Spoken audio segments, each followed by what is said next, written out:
Something else the president zeroed in on, Ambassador Sondland's testimony today about a phone call he had with President Trump in September. Sondland asking the president, "What do you want from Ukraine?" The president's answer, "I want nothing. I want no quid pro quo. I want Zelensky to do the right thing," he said. The president coming before the cameras to say today that that phone call clears him, that, quote, "it's all over." But tonight, Democrats point out the day he said, "I want no quid pro quo," the president very likely already knew of the whistleblower's complaint and that the congressional investigations were about to break wide open. Here's John Carl. Privately, White House officials acknowledged today's testimony was damaging to the president's case and described the president himself as tense as he watched. But when the president came before the cameras today, he declared victory. I just noticed one thing, and I would say that means it's all over.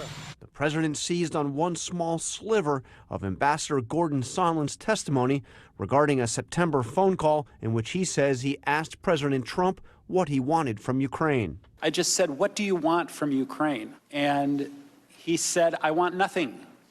I want no quid pro quo. I just want Zelensky to do the right thing." Reading from his own handwritten notes, the president delivered a reenactment of Sondland's testimony. So he's going, "What do you want? What do you want? I hear all these theories. What do you want?" Right? And now, here's my response that he just gave.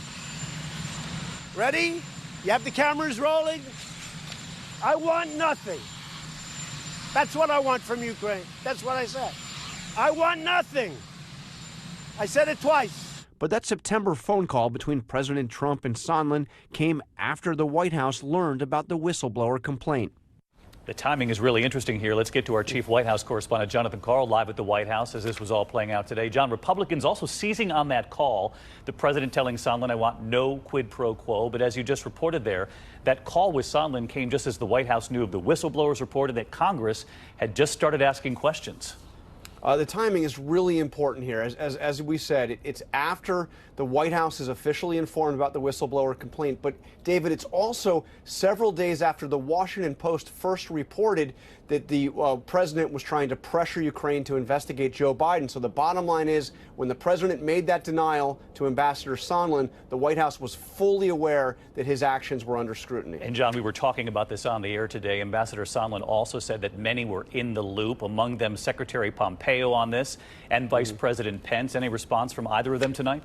We have denials from both of them. The vice president said today that he has no recollection of Ambassador Sondland ever talking to him about any of this. And the spokesperson for Secretary of State Pompeo said that any suggestion that military aid was tied to political investigation, quote, is flat out false. That any suggestion that Sondland told him about that is flat out false.